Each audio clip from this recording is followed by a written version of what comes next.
We're just going to consider this as a continuation of the previous class, so no formalities.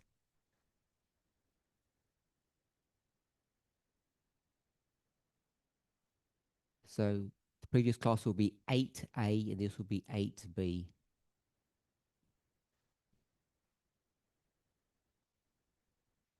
So this is not one of the scheduled Q&As that we have on the program.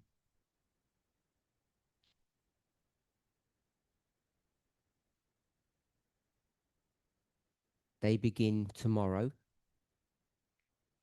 and those Q&As will have the speakers up front. And if you have questions for them, you need to submit them. I want to avoid fielding questions live.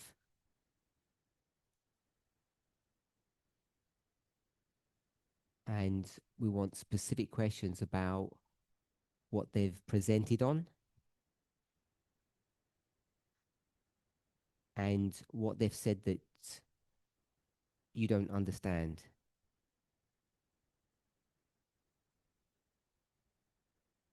Today's Q&A will be slightly different.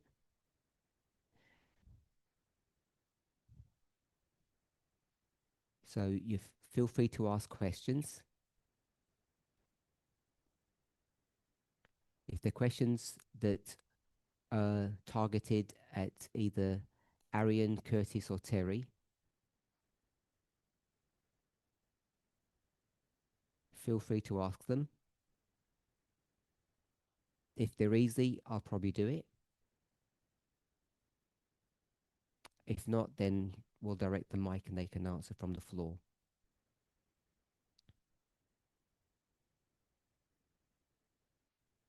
Over to you.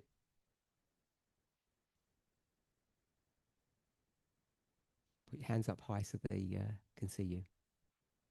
And can you give the person's name as well, because I can't see all the way at the back. Daniel.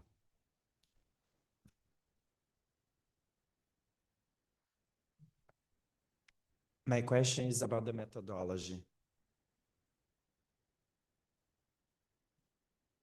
If methodology is a key or a formula, would the most important person on earth come to the same conclusions?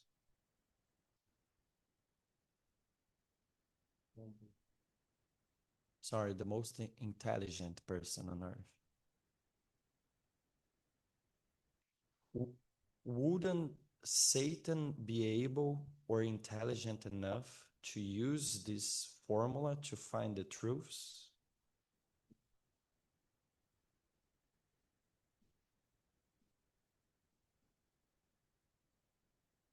The reason I make this question is because often we say, if all of us have and are applying the methodology, we should arrive to the same conclusion.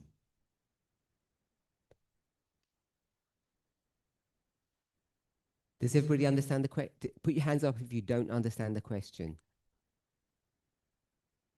So, this is what I understand. Daniel, just say yes or no. We say that if everybody used the same methodology,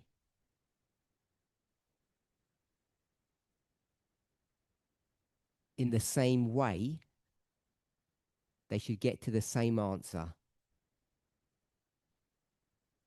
making it quite a scientific endeavor.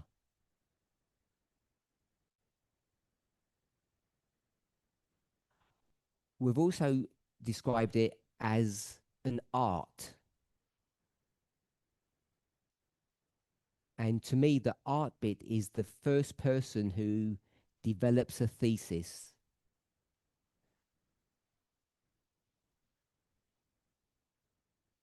So when they use methodology to develop their idea,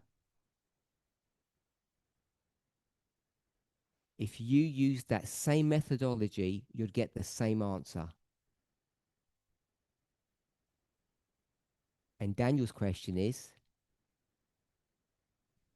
besides the Godhead,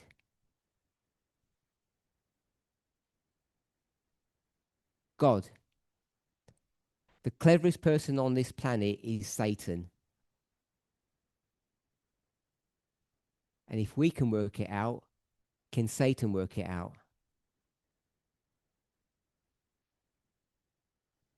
Yes or no, Daniel? Yes. Everybody got the question now? So I want to ask a question back, and since he's got the mic, I'll get him to answer.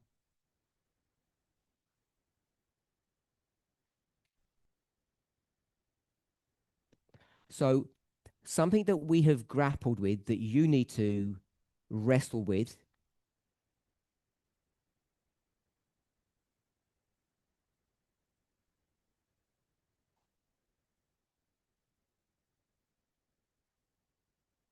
I'll finish that sentence in a moment.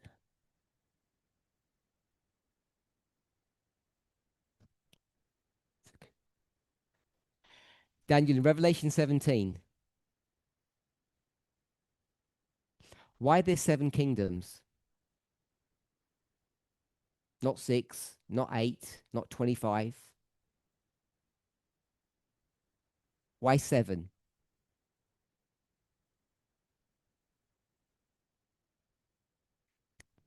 Uh, I'm not. I don't know. I don't know if I have the answer. I don't know. Just give your opinion. Because 7 is throughout the Bible, maybe.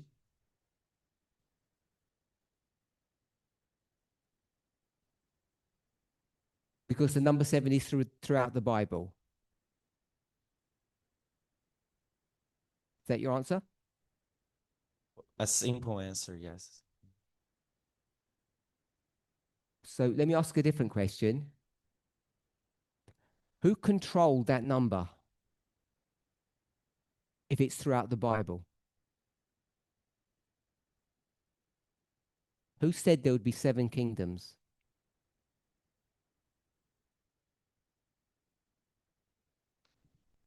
God controls. So I want to suggest that if we were to, and I don't mean this in any insulting way, if we were to have a deeper understanding of the great controversy,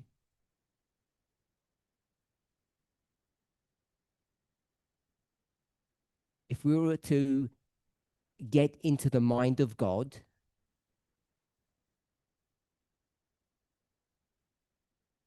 the Bible says, let this mind be in you, which was also in Christ Jesus.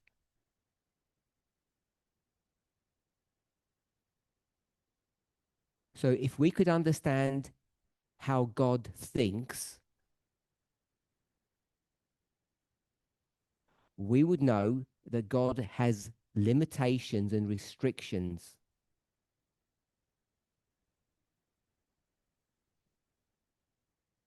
Depending on where you are in your experience with God, you may think that they're self-imposed,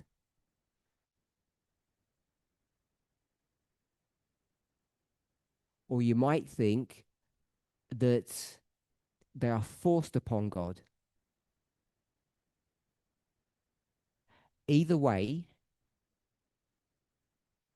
my understanding of my question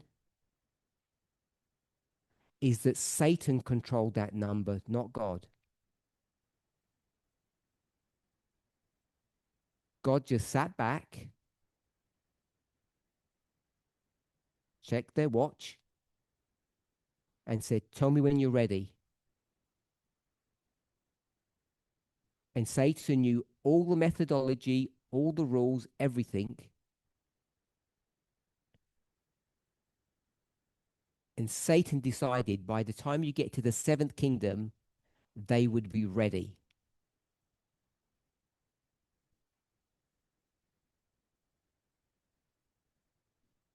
for the final conflict. the agencies of evil are consolidating. Satan wasn't ready at number 5. And things went wrong at number 6. But Satan used all the methodology, got all of their plans together, and made sure before humans destroy this planet that he would create a system that would be able to win the great controversy. So my answer to your question is Satan knows exactly what we know and more.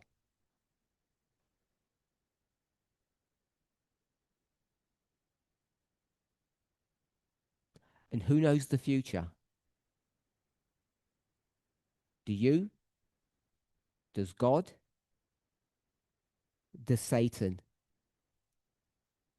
Because God predicts the future, but until you get there, you don't know that it's going to be so.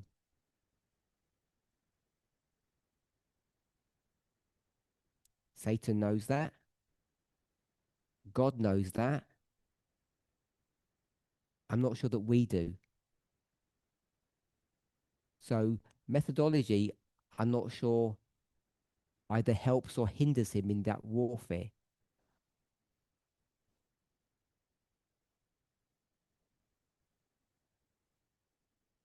But if your question was aimed at Satan can now understand God's game plan,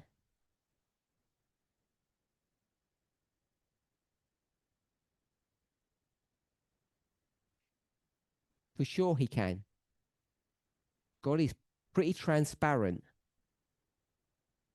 The issue isn't about being secret, having secret plans that are hidden from Satan. It's that Satan has to use the same rules that we're using. And Satan can't be sure of exactly what number 3 looks like. Just like we can't. Is constrained by the same rules that we're constrained by.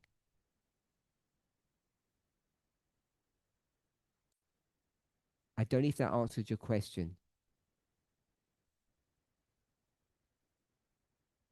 Yes, thank you. Amen. Someone else?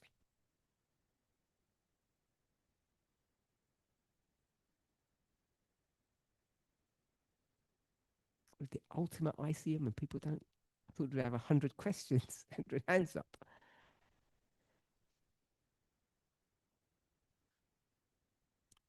The answer to the question, yes, I am the gatekeeper.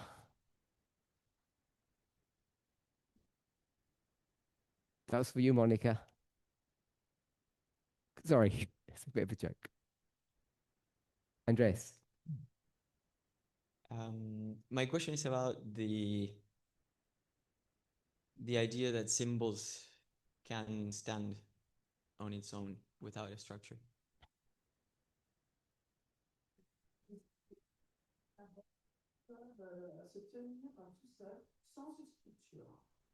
I either, I'm not sure if I don't understand what's being taught,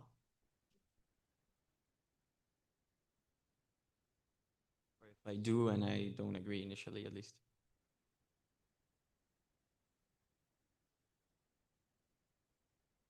So, does everybody understand the question?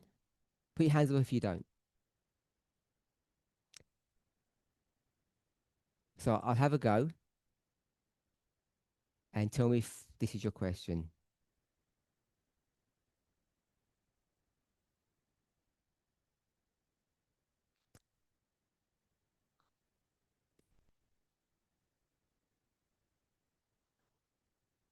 So symbology versus structure.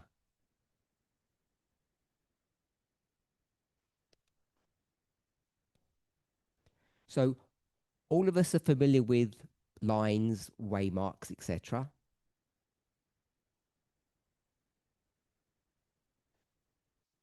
So if we had a line with waymarks, we've described that in different ways. We used to talk about threading a line.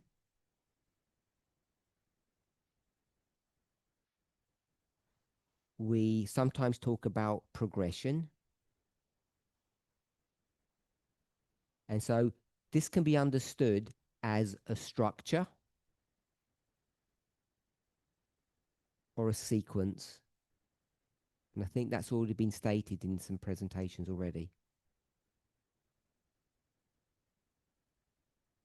Structure or sequence. So I think all of the teachers, or at least two of them, have said that these waymarks, which are figures or symbols of historical events, that's the working definition of prophecy that we have, that these symbols can be taken out of their context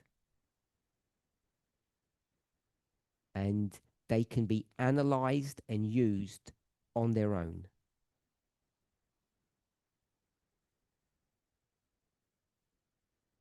You don't need to understand them in the context or the story in which they were given.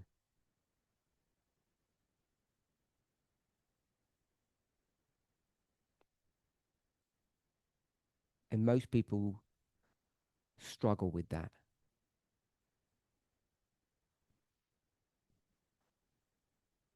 Is that the question, Andres? I guess. Is that what is being taught?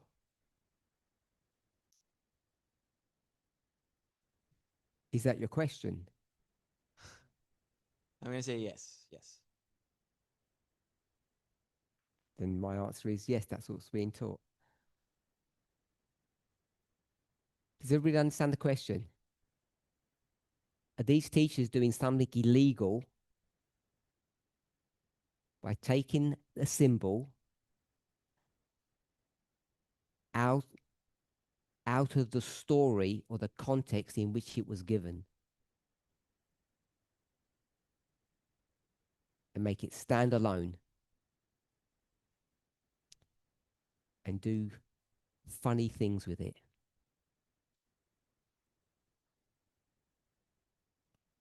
Is that your question?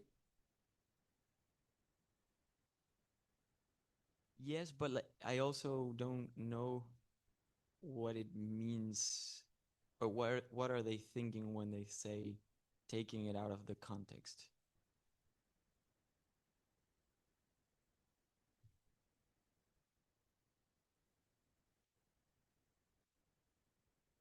I could give an example if you want.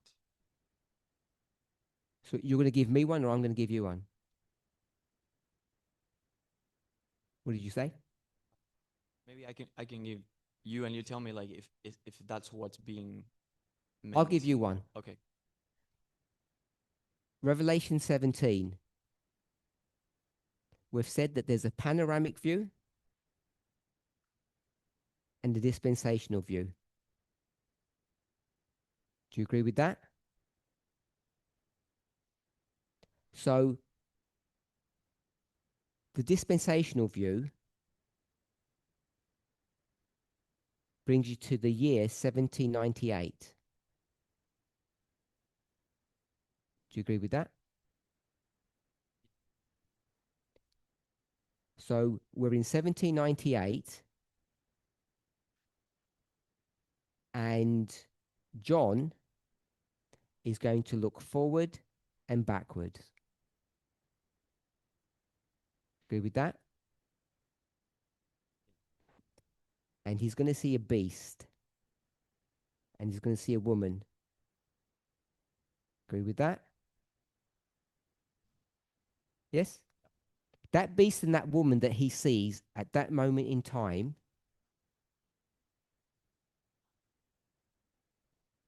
is that a dispensational view or a panoramic view?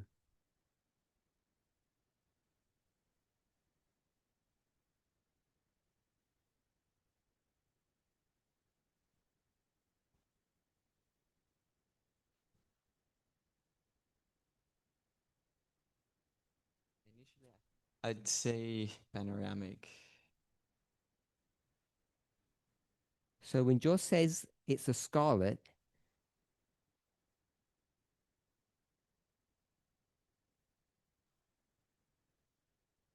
I say dispensational. dispensational. Yeah. And he said that this beast has got 7 heads. Dispensational? No. So we see it's a little bit more complicated because it's both dispensational and panoramic. So we take that beast, forget that it's scarlet, bring it out of 1798, take the word beast, and then try to understand what that means. And so this morning, I think, Lara asked a question. It was more of a statement that says, we're not using methodology, we're using logic to define what a beast is. Like that was some kind of attack. I'm not saying she was attacking, but like we're doing something wrong by using logic. Logic is methodology, of course. So what we're doing is taking the word beast. We know it's a symbol of something, and trying to understand what that is outside of 1798. So it wouldn't matter where you was, where you were, what planet, what universe, heaven or earth, anywhere and anything that you could think of.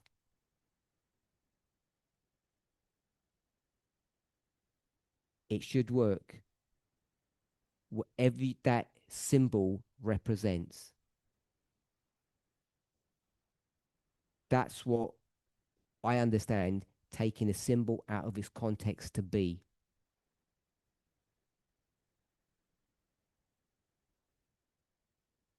And then if I said, say if I say that a beast equals a king. As soon as I put scarlet next to it,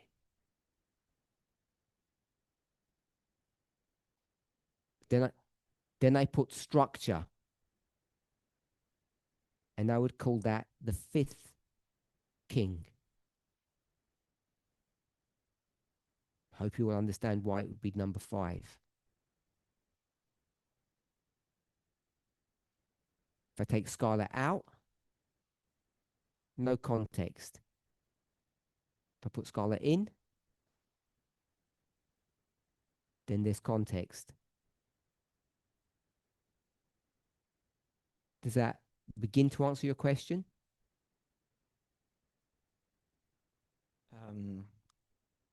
I understood. I think until then. Does that sound legal to you?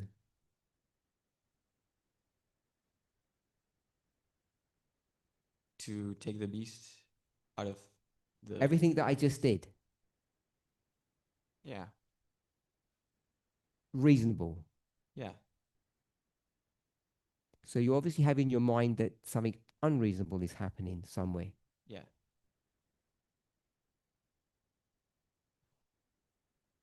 So you're suggesting that I gave a loaded example that I know was going to work.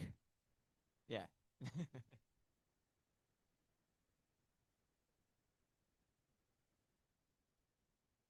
So you want to give one that doesn't work. Yeah. Go on then.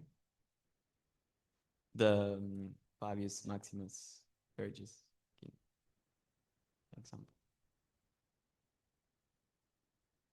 Fabius Gurgis. We can leave the Maximus out. What have we done? What did we do? Yeah. So what I understood is that we are saying that you can take the name. There's two names. Yeah.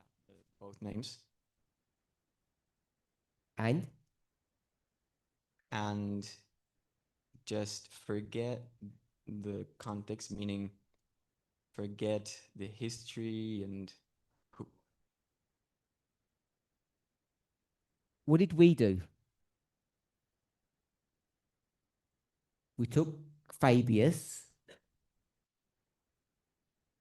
and did what? Check the meanings. And it meant? Voting. You agree with that? That Fabius means voting. Yes. Yeah. Is there some context to that? No. No. So you've taken a symbol with no context. Mm-hmm. You're okay to do that. Yes. Okay. Then Gurgis means what? Flood. Or yeah, flood. I'm waiting. Flood. Flood. Any context there?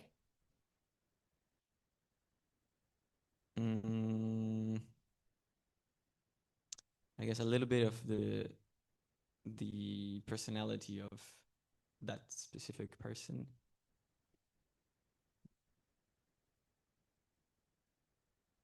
Maybe. He's got a name, but there's no context.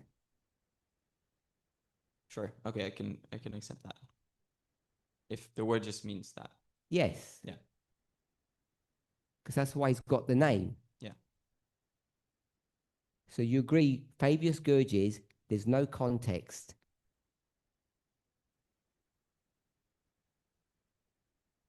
Okay? Yeah. Then what did they do that was wrong? Nothing so far. Next step? The next step is that flood equals. So then they said flood is what?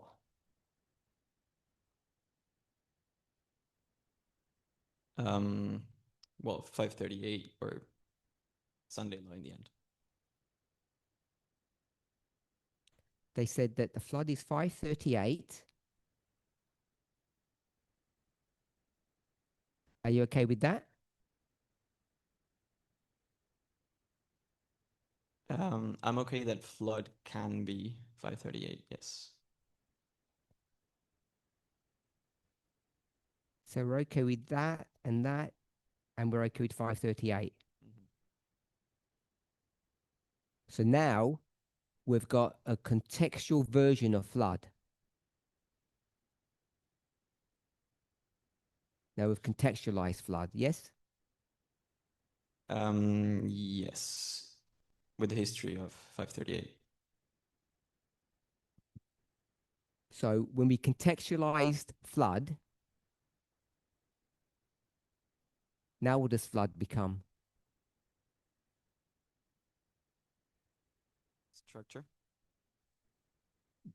No, I mean, what does it become? You take flood to 538 to turn it into what?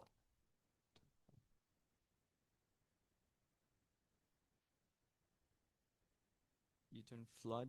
Sorry? You turn flood to 538. I'm not trying to understand the question. The teachers took the word flood. I can't remember if you gave 538 or I did. From flood, I'm going to say you said they went to 538, which then contextualizes the word flood. That's the same as saying the beast is scarlet. Now you contextualized it.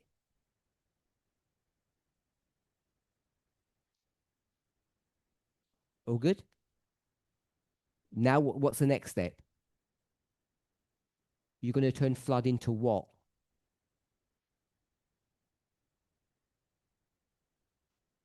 Into the Sunday law. Hopefully everybody got that. Do you agree with that? Yes. So all they did was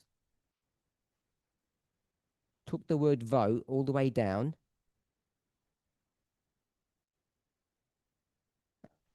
and seeing as Fabius Gurgis was connected before,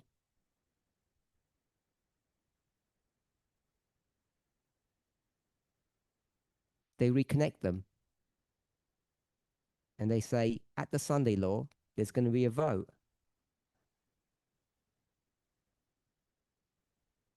Okay, so This then was your example, which you said was proving that what they're doing is wrong.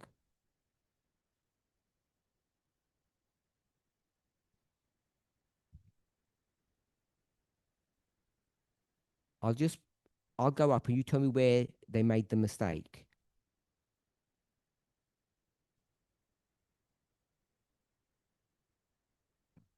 I don't know. So Sorry? the mistake is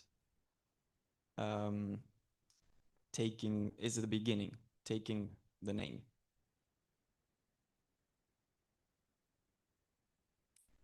Like You did that. No, they did that. You gave me the name Fabius Gurgis. You told me Fabius means voting with no context. You told me Gurgis means flood with no context. And the rest is history. You did what's on the screen, they didn't. I asked you not for you to replicate what they said. If you didn't understand that, we can do it again. Tell me what you think Fabius Gurgis mean. We'll do Fabius first.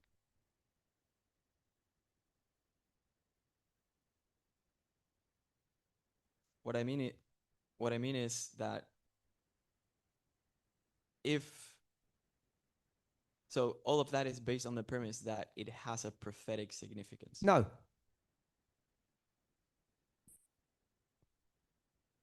Just tell me what Fabius means.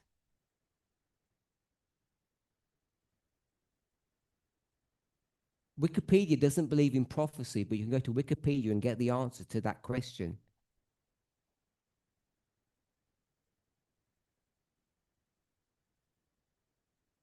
Do you agree with that? Yes. So tell me what Fabius means then. I would like the same. We did that already. Same answer. Yeah, stand by that. Yeah. We'll get the same answer for Gurgis. And you said the mistake was at the beginning. Yeah. So where's the mistake? assuming that the name is has meaning, a prophetic valid meaning.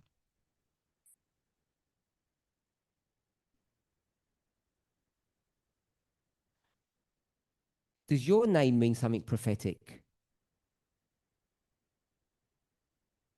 According, Andreas, does it mean something prophetic? according to me, no. According to them, they would have to say yes, I think. Does your personhood, your existence, mean something prophetic? I don't think so. You're not a priest. Um, Don't respond from our previous conversation. you said no. Are, are you a priest? Yes. So therefore, your personhood has prophetic significance.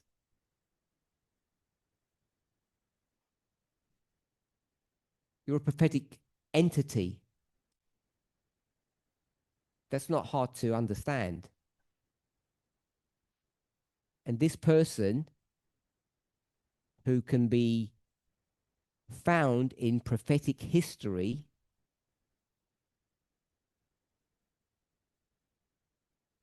why would they not be something or somebody that has prophetic significance?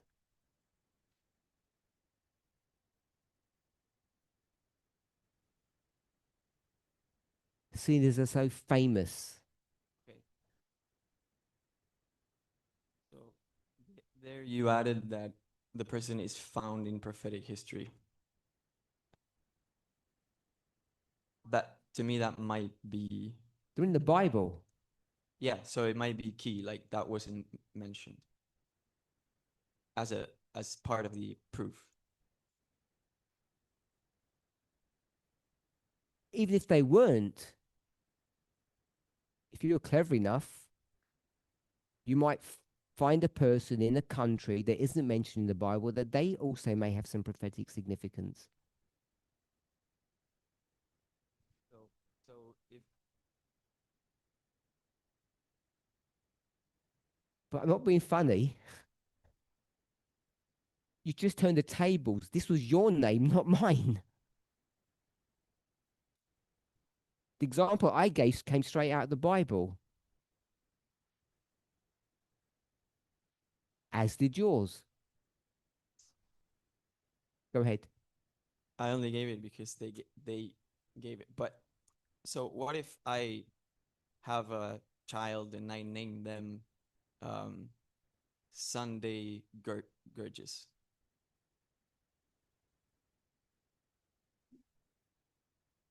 Does that mean that the Sunday law now is about Sunday?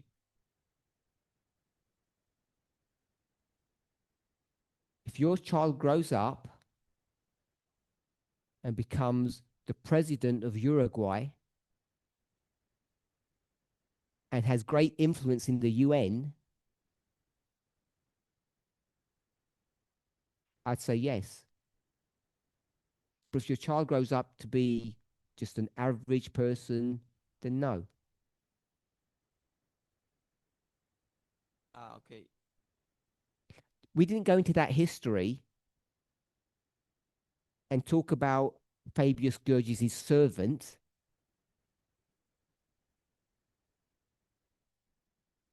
There were hundreds of people in that story. We spoke about this one because he was mentioned.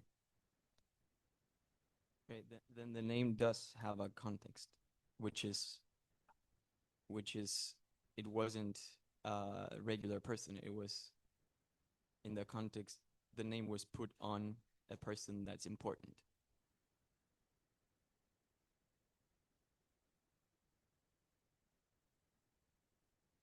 No one's, if we go right back to the beginning,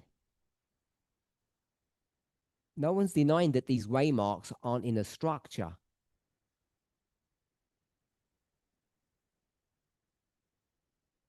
I asked you about the beast. Is it in a structure? We all agreed that it was. So I'm not denying Fabius Gurgis isn't in a structure.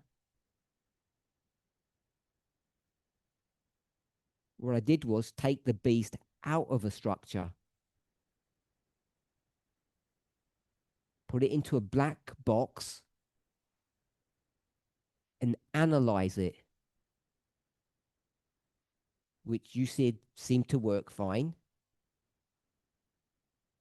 We did the same thing with Fabius Gurgis. It's not any different.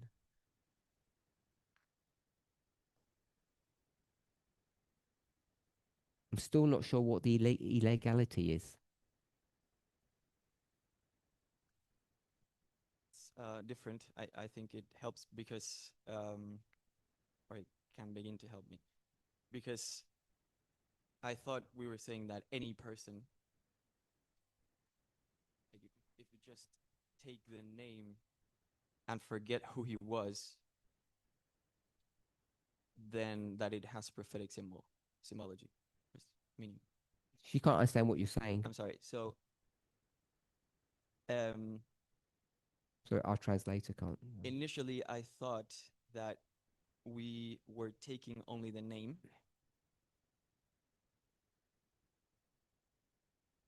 and that without its context meant that we forgot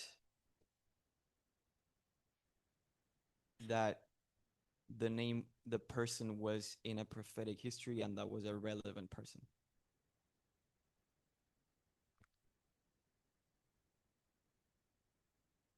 I'm not saying you can't do it with a random person that's not in prophecy. But you're saying that. No, so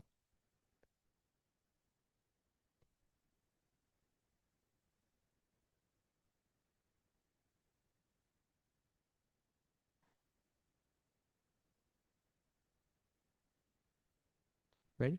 I'm not saying you can't do it with a random person that's not in prophecy.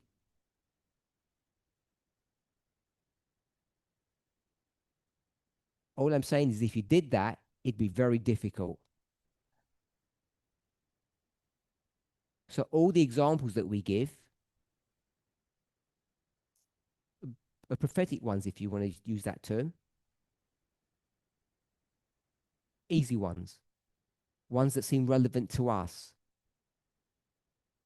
But if you do it enough times, then you can develop a robust thesis. A methodology that says it works. So if you want to say, oh, it only works with prophetic characters,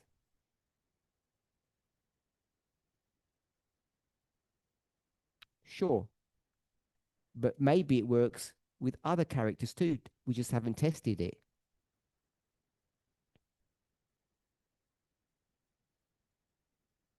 I might have gotten lost there. Are you saying that? If you're lost, I don't know what your issue is. I'm not sure I follow what you tried to say there, like in the last part. Forget what I said. Go back to your model and tell me where the mistake is.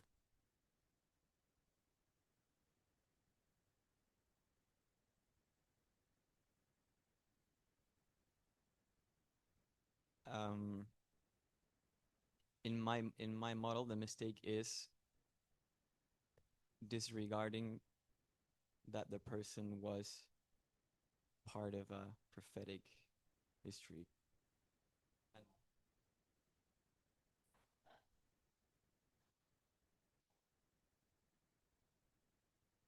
He did. This person doesn't have to be there. We just got his name from there. You get to pick a name. Like, what's the rule? Someone just told me about it. Sounded good to me. Didn't check that it was in the Bible. Didn't make a difference to me. It worked. said like my child if I name them that.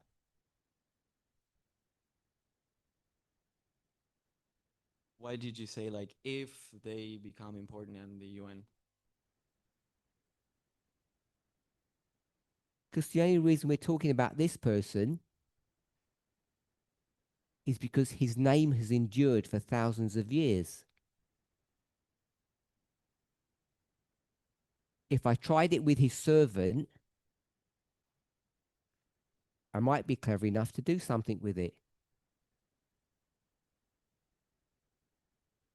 I might not. All you need to do is throw examples and we'll stress test them. But the one you gave worked. You agree it worked? Can we at least agree that it worked? Define work. It was legal. We didn't break any rules.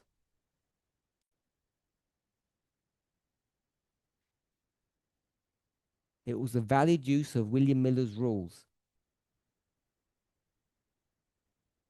Can you agree to that?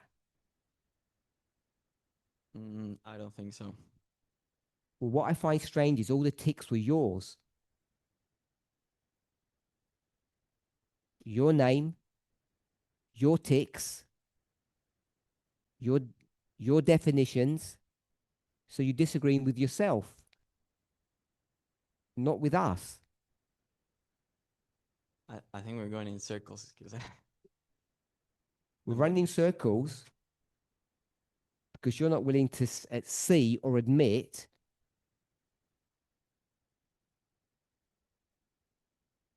that the example you gave works because all the ticks were your ones. or you're not willing to admit that it doesn't work. I could say, which we agreed we wouldn't say, that everything that's on the board, which you created, is exactly what Elder tested when she dug that name out. And no one complained for 6 years or so. The complaints come when we now explain, outside of anything that she said, how you do that magic. And people say, that looks wrong when it's explained. When we don't explain anything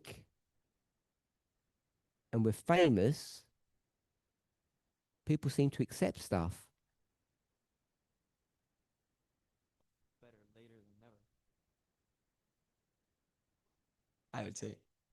But you're not accepting it now. Okay, No. next question. I'll go with Gloria. Oh, can we do Jolan? Because he hasn't spoken for a long time. I think that's connected with what Andres is trying to say. Does that mean he didn't say it? Okay. If we understand that Jesus could return in the period of 1888 or 1863. One second.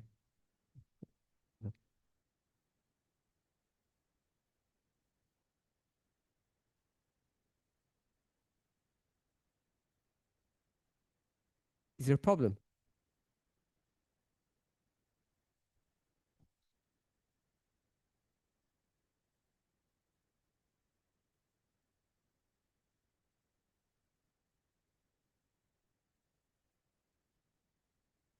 It's no problem.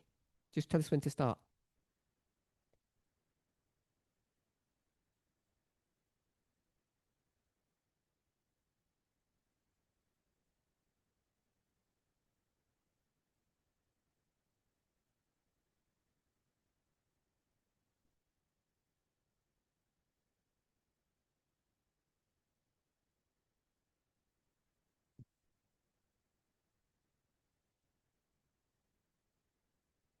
All good? Go ahead. When we understand that Jesus could return in 1888,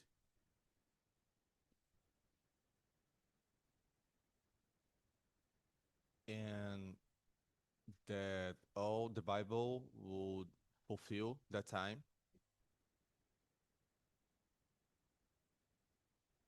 if someone in the Advent movement would be studying to understand better their time,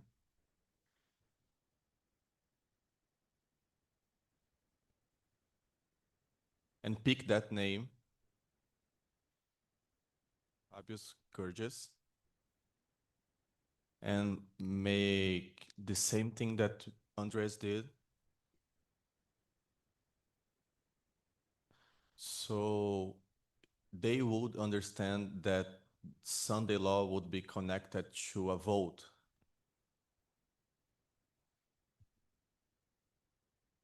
And not to a Sunday law. So the way that I understand it is that after that time that all the Bible would fulfill or something like that,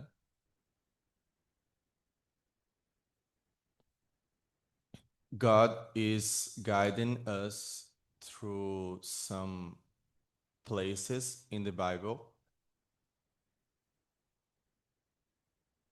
that would explain our time. So I think that God would not guide any of them to take this name, Fabius Gorgeous, to understand their time. So what God is doing in our time would be things that they were fulfilled,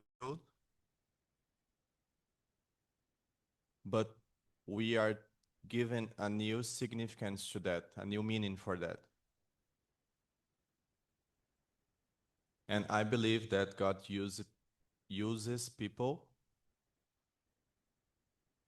and I would say the principal ones, Jeff, then you, then Elder Tess.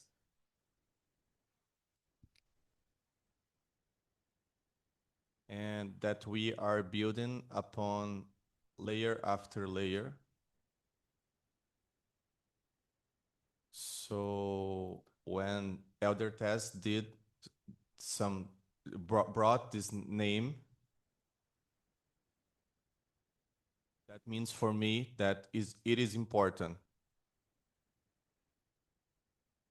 And as we talk about hold the chord or the rope line upon line, we could like refer to Elder Tess to understand now what we are trying to understand. So when you said that all the teachers could not refer to her,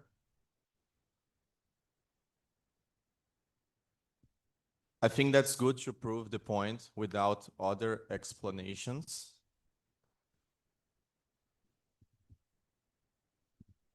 But I think that we have to use Elder Tess, and as we grow to a better understanding of all the things.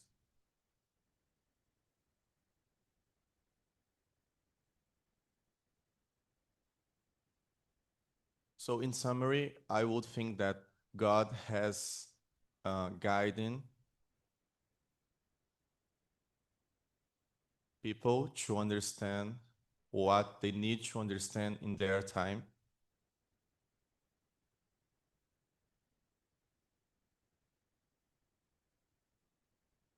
And put some symbols or some words in the Bible so we could use them inspired by him.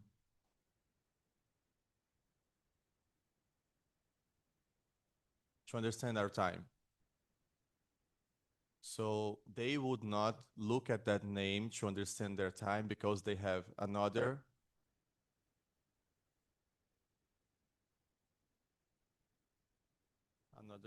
verses to see, another quotes from Ellen White.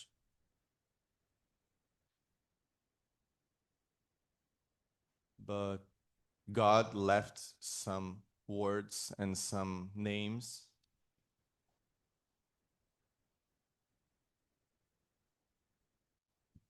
because he knew that he would not return. I think I got your point. If there's not a question. Yeah. Yeah. So I'm not sure if I'm right. I'm asking if I'm right.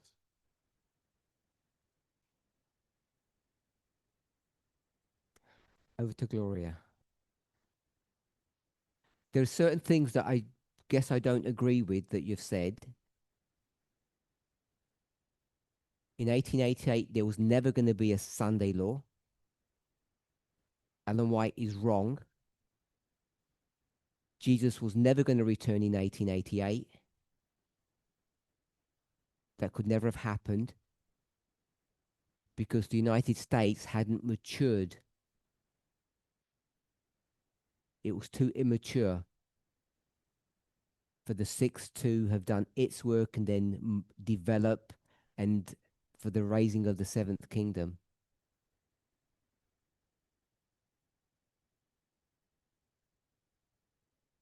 And one of the big crimes that Adventism did then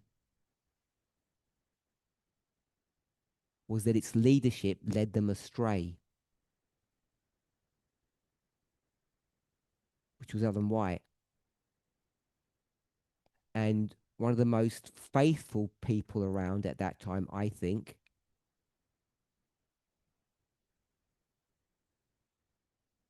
A.T. Jones, wasn't truthful. I think he went against his conscience. He knew, I believe he knew there wasn't going to be a Sunday law, but he stayed with the church and just preached the party line.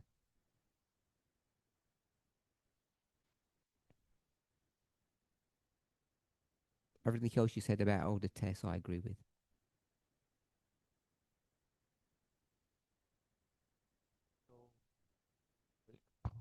So Jesus would not return in any time before the time we are living in? That's what you said?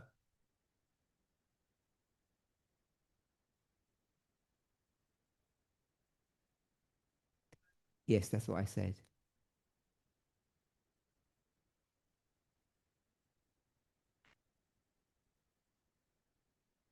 This is not new information.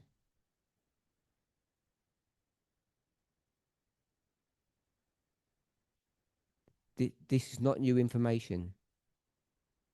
I might be saying it in a stronger fashion than you may be familiar with, but it's not new.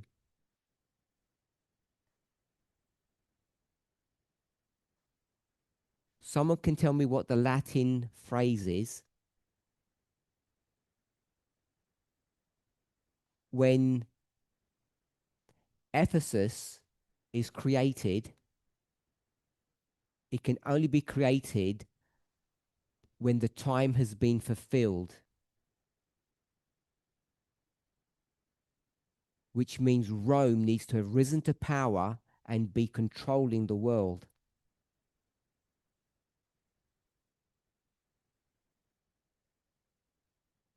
Because the miracle that they did was create roads. And there's a Latin term for that. Pax Romana. Peace. And without the internet, we would not have had a worldwide message. Jesus couldn't return in 1888. we didn't have a worldwide message then, and it was impossible to have one. You needed to have Pax Romana be fulfilled again. Without that, Jesus can't return. That's not new. Gloria.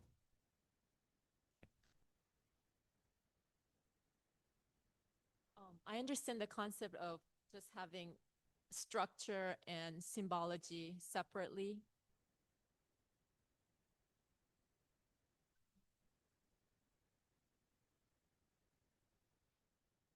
And Aryan talked about when you have structure, just have structure, and symbology, just symbology.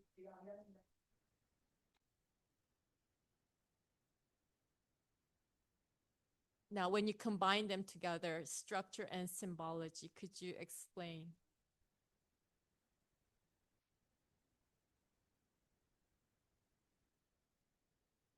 So we would, did everybody understand the question?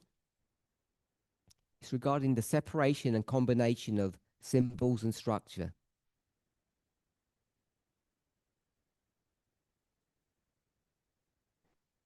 So we would know that a line, by definition, is a combination of symbol and structure,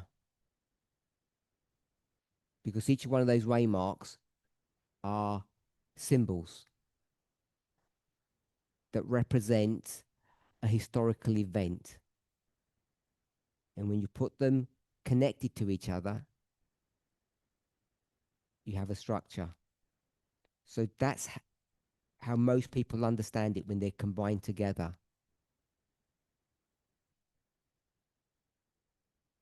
If that's all you have, you won't have enough tools to either explain things properly or prove things thoroughly.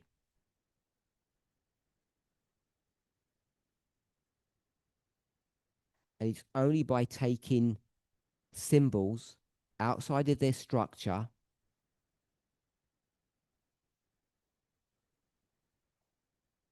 and giving a definitive explanation of what that symbol means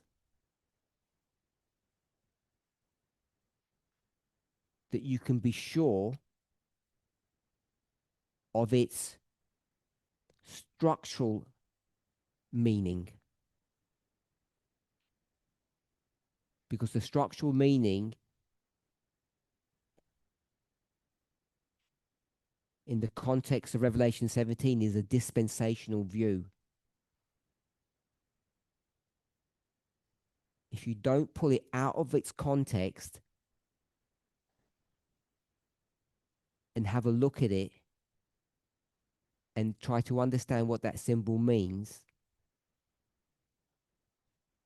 outside of a context, you're liable to make mistakes or have a limited understanding of what that symbol means. And then all you need to do is put it back. So, an example perhaps, speaking about the woman, people have said, is it a church? Is it culture? Is it nationalism? And the answer is none of them. It's an ideology. And sometimes that entity is a country. Think state nationalism. Or a portion of society.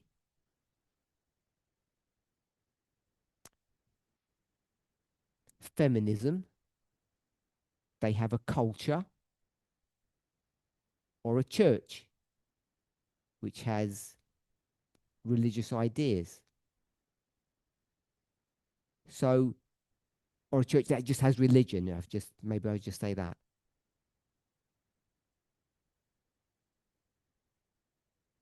All of them are dispensational examples of a wider phenomena or a more enduring entity.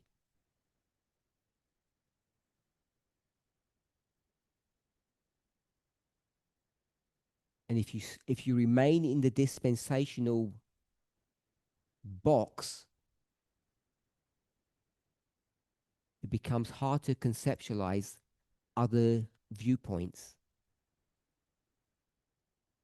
So people can't understand how you get from the papacy to American nationalism.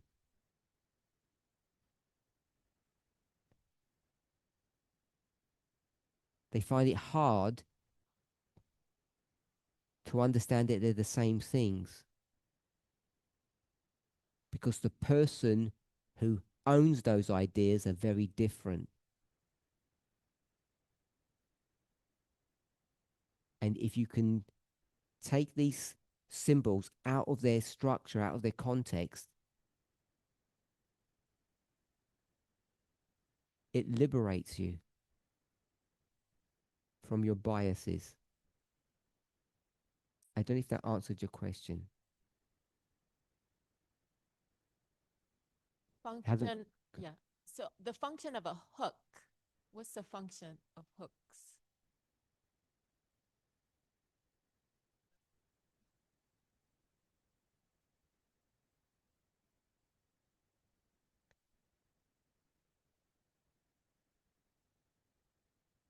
The purpose. What's the purpose of a hook? So in the example that Curtis gave, there's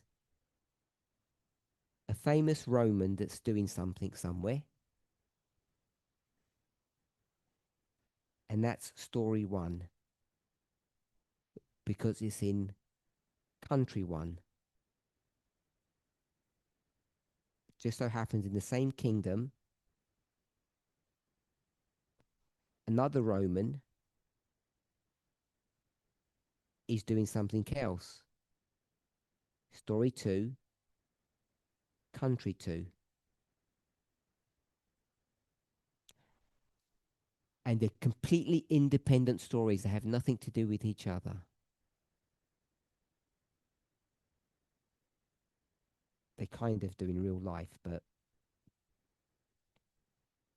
And because this happened in 63 BC, and this happened in 63 BC,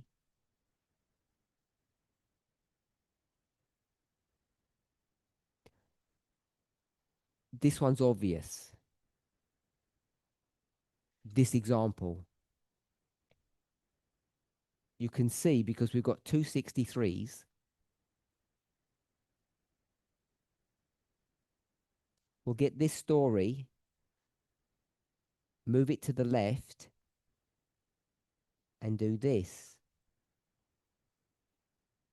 This Roman and this Roman. So that's easy to see. Then what you can do, in story one, you ask yourself, what's happening? And in this history,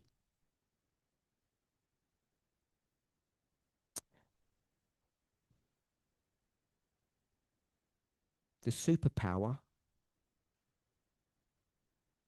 enters the glorious land, literal Israel.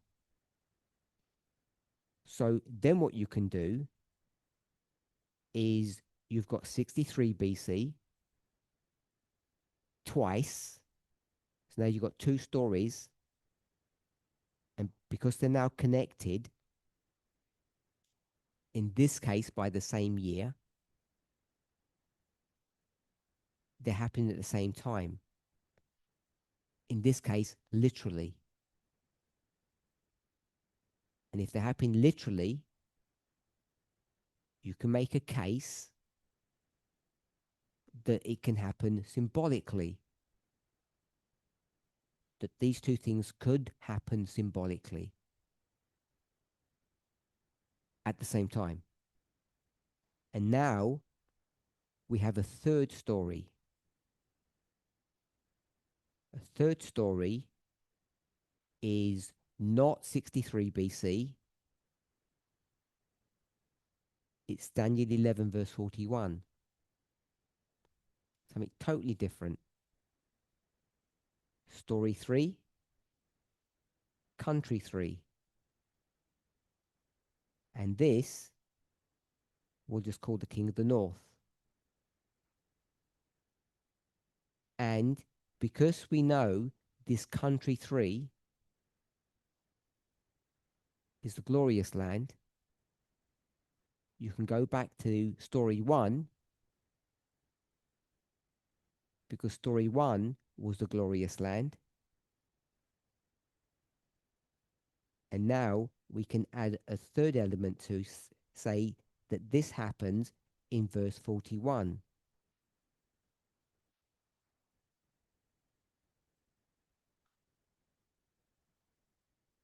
Which, rightly or wrongly, we say is the Sunday law. So that's what the word hooks, there's other terms we could use, that's what these hooks do. We have 3 independent stories. 1, 2, 3. They have nothing to do with each other. These 1 and 2 actually do have something to do with each other. It wasn't a coincidence that they happened in the both year, but they're still 2 separate stories.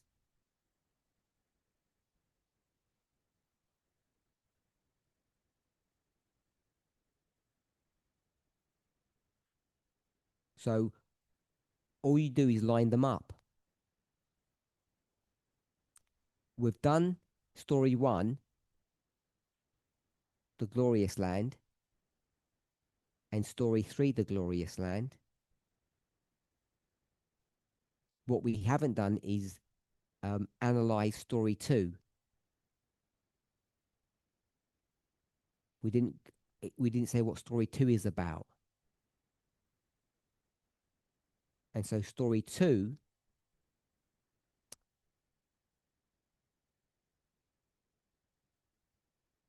it's something that's happening within Rome.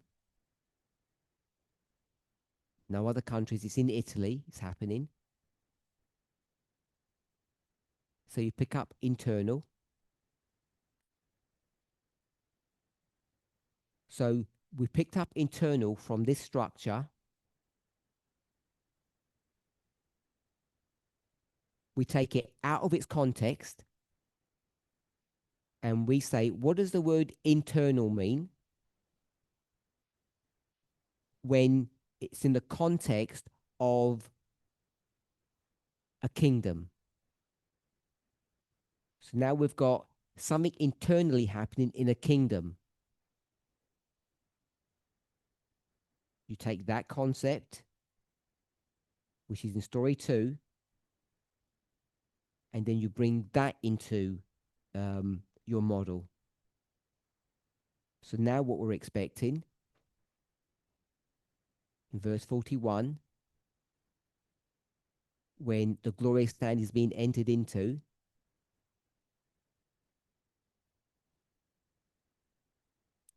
we should expect, and we're not going to do all the analysis of this, but we should expect something. And internal, we'll call it change. This isn't just any country, remember? It's the superpower. So we should expect some internal change in the superpower. And that was done without any context. You take symbols out of their context, understand what they mean, and then you can put them back into a different context. or the end of the world.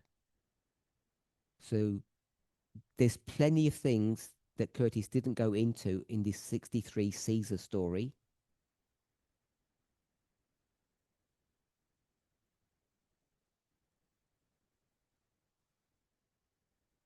Story one is sort of relatively easy, Pompeii. But this internal change that happens in the superpower is what should be of interest to us.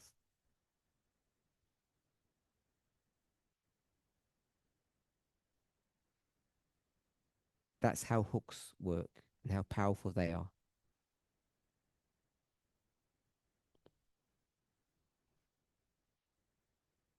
So now we've got some information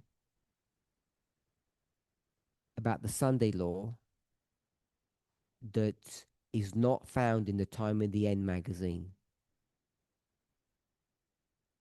Because the Time of the End magazine, Elder Jeff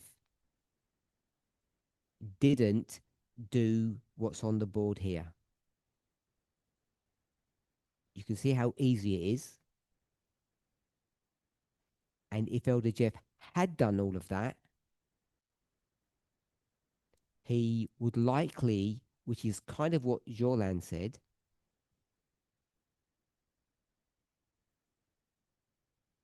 he said God leads. I'll say Elder Jeff didn't have the experience. He was a beginner in Miller's rules. So he wouldn't have had the ability just to do this simple thing. Understand what Julius Caesar was doing. To pick out the correct, if I'm going to call it symbol, the correct thing or symbol of that story and bring it to the end of the world.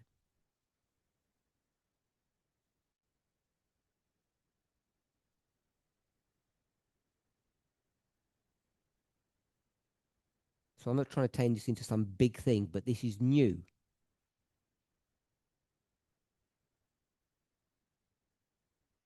And you can be sure that if I just sort of pluck that out really simply,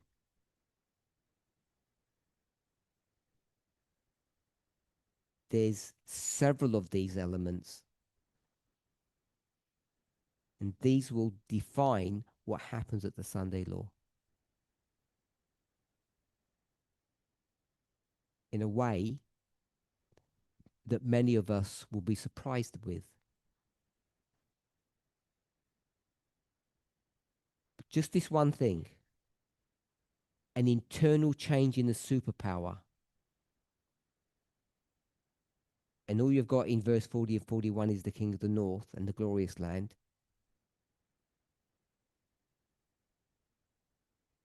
It will take us 5 minutes to prove just from this. The papacy is not involved in this story. Because the papacy lives in Europe and Americans live in America. They're two separate things. It's not, it doesn't meet the criteria of internal. That's why what's being taught here this week, I think, is significant and powerful.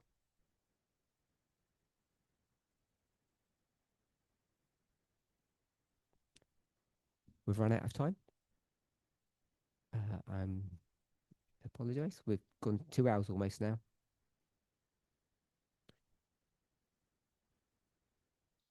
Let's close with prayer.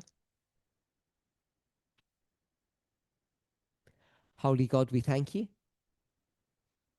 We know that some of the thoughts and ideas that we are sharing this week are hard to understand. We fully appreciate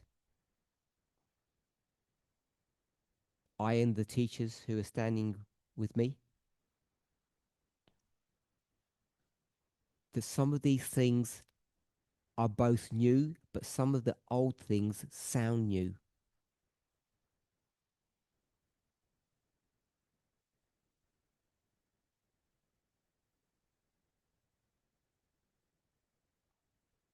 May those of us who are strong be patient with those who are weak. And may each of us, in our own sphere of influence, be willing to help those who need us.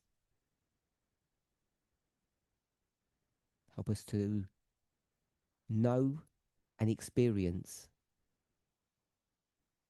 that you are leading a people, a church, not individuals. In Jesus' name, amen.